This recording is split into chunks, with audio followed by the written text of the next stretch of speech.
Hello students and welcome back to our channel Siraj Shaikh degree study. आज reconciliation का lecture number 7 है जिसमें हम कवर करेंगे नए पॉइंट्स ऑफ रिकंसिलिएशन। तो स्टार्ट करेंगे आज का क्लास।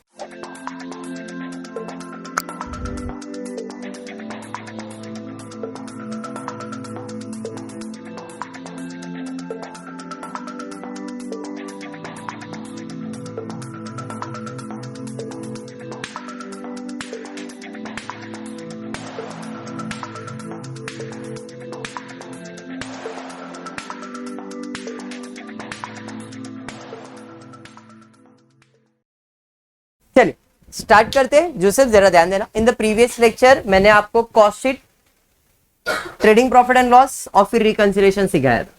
आज भी सेम टाइप का सम लेंगे जिसमें अपन कॉस्ट शीट पे फोकस करेंगे। कॉस्ट शीट कैसे बनता है एक बार रिवीजन हो जाएगा कॉस्ट शीट का।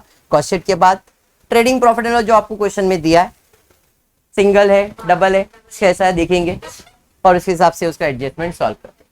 ठीक है, देखते क्वेश्चन क्या दिया है। Following is a summarized profit and loss account of Star Manufacturing Company Limited for 31st December 2014। Balance sheet बना के मतलब ट्रेडिंग प्रॉफिट एंड लॉस बना के दिया हुआ है ना चैताली। अपने को कॉस्ट शीट प्रिपेयर करना है तो कॉस्ट शीट के लिए एडजस्टमेंट देखना पड़ेगा, बिकॉज इधर नेट प्रॉफिट तो दिया हुआ है और इधर नेट प्रॉफिट दिया मतलब ये प्रॉफिट एज पर फाइनेंस दिया है, हमको प्रॉफिट एज पर कॉस्ट ढूंढना है। तो in the cost account adjustment में दिया हुआ in the cost account factory expenses have been allocated to the production at 20% of prime cost। Adjustment factory overheads के ऊपर है। क्या बोला है कि जो भी फैक्ट्री ओवरहेड्स है वो 20% है किसका, प्राइम कॉस्ट का। तो जब आएगा तब लिख देंगे, अभी यहां पे लिख के छोड़ दिया, ये समझा। आगे बढ़ते हैं, उसके बाद क्या दिया है, expenses of admin at the rate 3 per unit produce by admin overheads. भाई यहां पे एडमिन ओवरहेड्स की बात चल रही है। एक्सपेंसेस ऑफ एडमिन कितना बोला है, 3 रुपए per unit. Rate per unit में 3 रुपए लिख दिया, ठीक है। उसके बाद क्या रूपाली, उसके बाद दिया सेलिंग एक्सपेंसेस आर 4 पर यूनिट ऑफ सेल्स वैल्यू। भाई सेलिंग ओवरहेड्स के ऊपर एडजस्टमेंट है। ये भाई जो सेलिंग ओवरहेड्स है वो 4 रुपए पर यूनिट का होगा। क्लियर, और कुछ इंफॉर्मेशन नहीं, बस इतना ही इंफॉर्मेशन है और कोई इंफॉर्मेशन नहीं है। बाकी आपको ट्रेडिंग प्रॉफिट एंड लॉस ये बना के दिया, तो इसी से बाकी सबको फिल इन द ब्लैंक करेंगे। देखते हैं कैसे। सबसे पहला चीज जो मेरे को चाहिए वो चाहिए यूनिट। अब यूनिट कैसे निकालूंगा, तो सेल्स यूनिट दिया है, कितना दिया है, 12,000। जो सेल्स यूनिट है वो यहां पे लिख दोगे 12,000, यूनिट में लिख दिया 12। अब याद रखो यहां से लेके कॉस्ट ऑफ गुड्स सोल्ड तक यूनिट सेम रहेगा, कितना, 12,000। 12,000 इसके लिए भी, 12,000 इसलिए भी, 12,000 इसके लिए भी, 12,000 इसके लिए भी। जो भी बदलाव है वो यहां पे। तो देखना है कोई क्लोजिंग स्टॉक वगैरह है क्या। हाँ जी, क्लोजिंग स्टॉक है, दो है। Closing stock of finish goods, closing stock of WIP। Important finish goods है, WIP नहीं, क्योंकि यहां पे फिनिश गुड्स से ही बदलता है, WIP रॉ मटेरियल से यूनिट बदलने वाला नहीं है। तो WIP का यूनिट वैसे भी नहीं दिया, बट फिनिश गुड्स का क्लोजिंग स्टॉक दिया है, कितना, 400। तो भाई ये 400 यूनिट। कुछ तो ये था जिसमें ये ऐड हुआ, ये माइनस हुआ तो ये आया, तो अब उल्टा जाएंगे। इसमें जो माइनस हो रहा है वो ऐड, जो प्लस हो रहा है वो माइनस, तो ये आंसर। तो भाई ऐड कर दो 12,400। 12,400 में कुछ भी नहीं गया, 400 माइनस हुआ, 12,000 आएगा ना, तो जो माइनस हो रहा है उसको प्लस करना है। सिंपल लॉजिक यही है। अब यहां से जो यूनिट है ऊपर तक सेम, कितना, 12,400 यूनिट, 12,400 यूनिट, 12,400 यूनिट। तो प्रोडक्शन 12,400 यूनिट, खर्चा 12,400 यूनिट, 12,400 यूनिट, 12,400 यूनिट, बाकी तो मिल गया। अरे समझा। चलिए स्टार्ट करें। मटेरियल के बारे में कुछ भी नहीं बोला है। जब कुछ नहीं बोला है राहुल, इसका मतलब जितना खर्चा फाइनेंस में उतना खर्चा कॉस्ट में। तो देखते हैं मटेरियल का खर्चा फाइनेंस में हुआ है, हाँ जी हुआ है, तो सेम लिख दो 2,74,000। अरे बात समझा। वेजेस इधर है, हाँ जी कितना है, 1,51,000, इधर भी लिख लो 1,51,000। डायरेक्ट एक्सपेंस इधर नहीं, इधर भी नहीं, ऐड कर लो, ये आपको हो जाएगा 3,25,000 शायद 4,25,000 बराबर है। अब ये मिल गया ना, तो हमको मिल जाएगा फैक्ट्री कॉस्ट कितना, 20% प्राइम कॉस्ट का। तो भाई 20% निकालो, 85,000 बराबर ना। इसमें और एक चीज मैं माइनस करूंगा सर, क्या, closing stock of WIP। Sir क्यों, देखो स्टॉक में 3 टाइप के स्टॉक होते हैं, एक होता है रॉ मटेरियल, एक होता है WIP, एक होता है फिनिश गुड्स। तो अगर आपको क्लोजिंग स्टॉक दिया है या ओपनिंग स्टॉक दिया है, तो याद रखो 3 स्टेजेस में कॉस्ट शीट डिवाइड रहता है। जो पहला स्टेज होता है वो ये प्राइम कॉस्ट का, दूसरा है फैक्ट्री का, और तीसरा तो ये है फिनिश गुड्स का। इधर रॉ मटेरियल आएगा, इधर WIP आएगा, और इधर फिनिश गुड्स आएगा, वो जो मैंने पहले से लिख के रखा है। तो अगर रॉ मटेरियल का कोई भी ओपनिंग स्टॉक क्लोजिंग स्टॉक है तो मटेरियल से रिलेटेड है, इस मटेरियल से, तो ऐड लेस करेंगे वो इसमें करेंगे, क्योंकि डायरेक्ट मटेरियल का एक फॉर्मूला है। डायरेक्ट मटेरियल का फॉर्मूला क्या है, डायरेक्ट मटेरियल डायरेक्ट नहीं मिलता है, इसका फॉर्मूला है opening stock of raw material add purchase of raw material less closing stock of raw material. तो जब क्वेश्चन में closing stock of raw material दिया रहेगा, इन शॉर्ट हमको मटेरियल का ऐसा फॉर्मेट बनाना पड़ेगा। इस क्वेश्चन में नहीं बनाया आपने, क्यों, क्योंकि डायरेक्टली मटेरियल दे दिया है और closing stock of raw material दिया नहीं है। आप जब कॉस्ट शीट करने वाले, अभी कॉस्ट शीट में इधर तो बेसिक कॉस्ट शीट कर रहे अपन, जब कंप्लीट कॉस्ट शीट करेंगे तो उसके अंदर ये चीज आपको मिलेगा।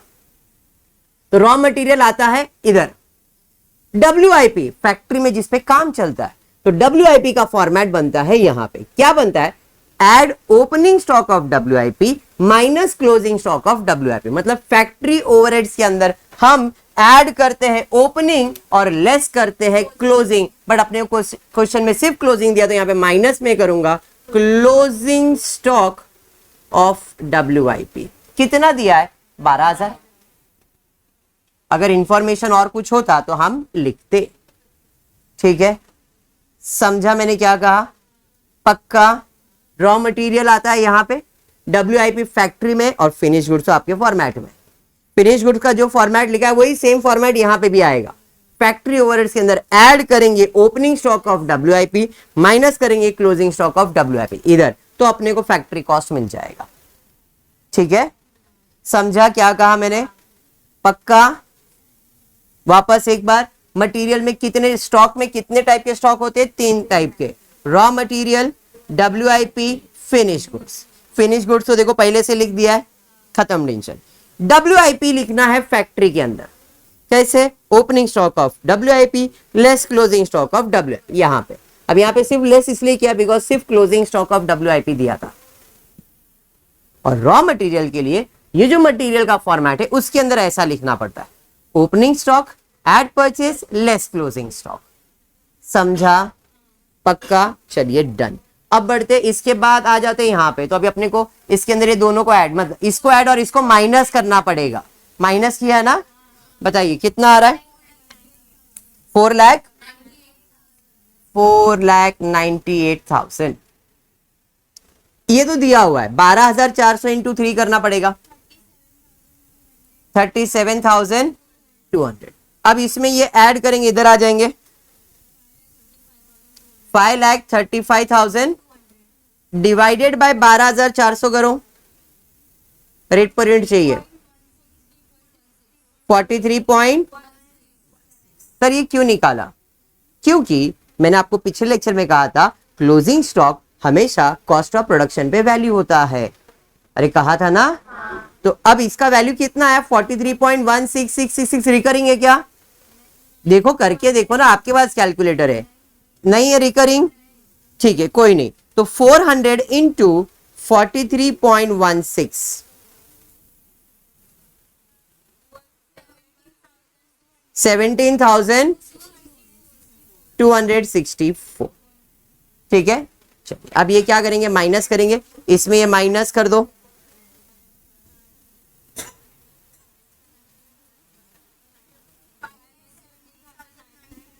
$5,70,000 17,936। क्लियर है। सेलिंग ओवरहेड्स 12,000 इंटू 4 48, प्लस कर दो इसके अंदर इसको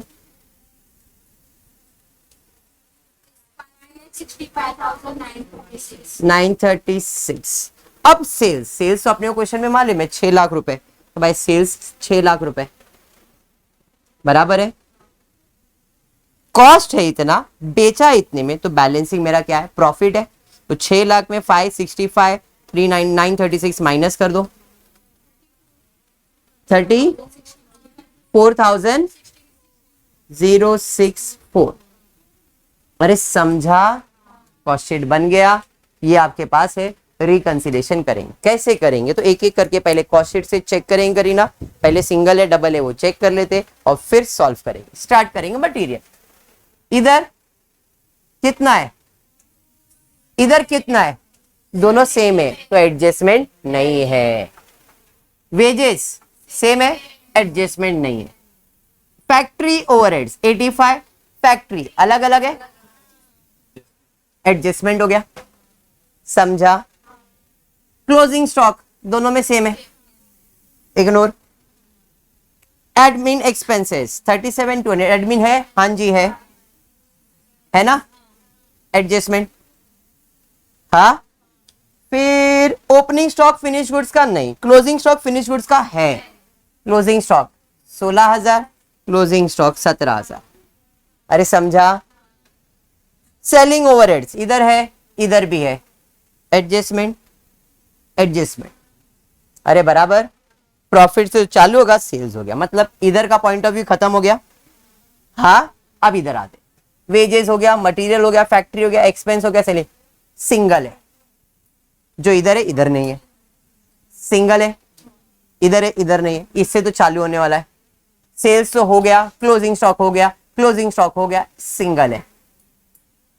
अरे समझा, डन, पक्का। अब आ जाते, अब बताओ क्या लू प्रॉफिट आज, ये लू क्वेश्चन में डिवाइड दिया हुआ है। क्वेश्चन में क्या डिमांड किया, अगर आप ध्यान से देखोगे तो शायद कॉस्ट डिमांड किया है। देखो क्या बोला है, कॉस्ट शीट बोला है ना, तो प्रॉफिट एज पर कॉस्ट ले ले तो आज, तो आंसर एफ ए आएगा। ठीक है, तो प्रॉफिट एज पर कॉस्ट कितना है, 34,064, 34,064 ऐड करेंगे, माइनस करेंगे, एफ ए मतलब कितना आना चाहिए, 32,560 आना चाहिए आंसर। ठीक है, ओके पूर्वा, चलिए स्टार्ट करते हैं। Working note number 1, F A C है, पहले उधर से ही चालू कर दो। फैक्ट्री ओवरहेड्स इधर भी है इधर भी है, इधर कितना है 85, इधर कितना है, फैक्ट्री ओवरहेड मतलब खर्चा है, खर्चा है तो प्रॉफिट कम होएगा दोनों का, इसका कम हो रहा है 85 और इसका कम हो रहा है 83। अरे बराबर, यहां तक तो चैताली दोनों सेम है, कितना 83,000, एक्स्ट्रा कितना, नजरिया क्या रखा है ये बार, सी ए यहां पे, एफ ए ऊपर ऐड करेंगे। बात समझा, कितना ऐड करेंगे 2,000 ऐड करेंगे, क्या लिखेंगे बोलो, factory overheads over recorded in cost account, कितना 2,000। अरे समझे, करी ना आगे बढ़, उसके बाद इधर आगे एक्सपेंसिव एडमिन एक्सपेंसेस इधर भी है और इधर भी है, इधर 37 इधर 38। Second F A C, admin expenses है मतलब प्रॉफिट तो कम होगा, एफ ए का भी सी ए का भी। एफ ए का कितना कम हो रहा है 38 और इसका 37,200 कम हो रहा है, यहां तक तो दोनों सेम, 37,200। एक्स्ट्रा कितना कम हो रहा है, 1,200 रुपए एक्स्ट्रा कम हो रहा है क्योंकि टोटल 38,000 है। हाँ, नजरिया क्या रखा आपने, सीए, सीए से एफए, नीचे देख रहे मतलब माइनस करेंगे, समझ में, माइनस में लिखेंगे, क्या है ये, expenses on admin, expenses on admin under record, कितना, 1200 रुपए कम रिकॉर्ड हुआ है कॉस्ट में, अरे समझा। फिर उसके बाद क्लोजिंग स्टॉक क्या होता है, इनकम होता है, यहां पे 17,000 है, वहां पे 16,000 है। ओके, चलिए working note number 3, F A C A, income है तो प्रॉफिट बढ़ेगा, एफ ए का भी और सी ए का भी प्रॉफिट बढ़ेगा, बराबर है। चलिए एफ ए का कितना बढ़ रहा है, देखो 16,000, और सी ए का कितना बढ़ रहा है, 17,000, ये ज्यादा बढ़ रहा है, ये 16,000 ही बढ़ रहा है, अरे बराबर है, यहां तक तो दोनों का सेम, यानी कि 16,000, 16,000 एक्स्ट्रा कितना, 1264, अरे बराबर, क्लियर, 17,264 था ना। नजरिया क्या रखा आपने, सीए, सीए से एफए, नीचे मतलब माइनस, तो यहां पे माइनस में लिख दूंगा मैं क्लोजिंग स्टॉक, कितना, 1264, जो सिर्फ क्लियर है, जो सब बढ़ेंगे आगे उसके बाद क्लोजिंग स्टॉक, सेलिंग एक्सपेंसेस, इधर भी है इधर भी है, बराबर है, इधर 48 इधर 45। ओके, देखो अप्रोच एक एक तरफ से जाना है, पहले कॉस्ट खत्म करते हैं फिर एफए के पास जाएंगे, क्लियर, ओके। एफए सी, एक्सपेंस है तो प्रॉफिट कम होएगा, सीए का भी और एफए का, सीए का कितना है 48 और एफए का कितना है 45, भाई इसका 48 कम होगा, इसका 45 कम होगा, यहां तक तो दोनों ने सेम कम किया, 45,000 एक्स्ट्रा, इसका 3,000।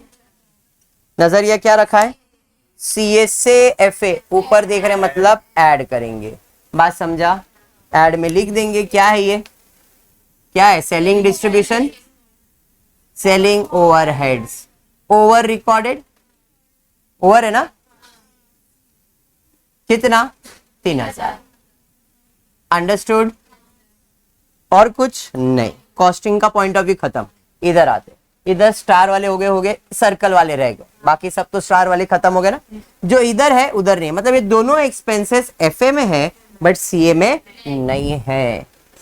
एक्सपेंस है इसका मतलब प्रॉफिट कम होएगा, एफए का, सीए का होएगा क्या, नहीं। नजरिया क्या रखा है, सीए से एफए, नीचे देख रहे हैं मतलब माइनस, तो ये दोनों अमाउंट को माइनस करना है, पहला है गुडविल रिटर्न ऑफ, बराबर है, goodwill return of and preliminary expenses, 2004, समझाइए, ये है इनकम, किसका, एफए का, सीए का है क्या, नहीं, एफए सीए, इनकम है तो प्रॉफिट बढ़ेगा, एफए का, सीए का बढ़ेगा क्या, नहीं। नजरिया सीए रखा है, ऊपर देख रहे तो ऐड करेंगे, डिविडेंड रिसीव्ड, कितना, 1,800 रुपए, समझा। चलिए अब फटाफट से टोटल ले लेंगे, इधर का टोटल लेंगे 6,800, इधर का टोटल लेंगे 8,460, 8,460, इसमें ये ऐड करो ये माइनस करो, देखो ये आंसर नहीं आ रहा है क्या, हाँ करो, टोटल कर लो, क्या, कौन सा, ये कितना है टेक्स्ट बुक में, अच्छा करेक्शन है ना, फिर 38,240, तो ये चेंज हो जाएगा। चलो कौन सा वाला एडजस्टमेंट था, एडमिन वाला, ये वाला कितना था, एडमिन एक्सपेंसेस 37,200 और यहाँ पे 38,240, तो इधर का बैलेंस ही निकालो ना खाली, देखो इधर कितना है 38,240 है, इधर कितना है 37,200, तो इधर ज्यादा है, यहां तक तो सेम है 37,200, 1040, क्या करना है माइनस, तो यहां पे एडमिन ये 1040, तो इसका टोटल चेंज हो जाएगा 8,304 आएगा ना, 4 आएगा, 8304। अब माइनस करके चेक कर लो, देखो आएगा, आंसर आएगा। आंसर में मेरे को प्रॉब्लम नहीं है, आप बराबर से टोटल करो, आंसर आएगा। देख लो चेक करके, ये आंसर आएगा 32,560। कर लगा समझ में? देखो अप्रोच रखो, कोई प्रॉब्लम। अभी क्वेश्चन में करेक्शन तो उसके लिए मैं कुछ नहीं कर पाऊंगा, लेकिन जो स्टेप्स है वो अगर आप बराबर से समझोगे तो सम हो जाएगा। क्लियर है? पक्का। होपफुली आपको वीडियो पसंद आ रहेगा तो प्लीज वीडियो को लाइक कर देना, फ्रेंड्स ग्रुप में शेयर करना और चैनल को सब्सक्राइब करना। Thank you for watching the video.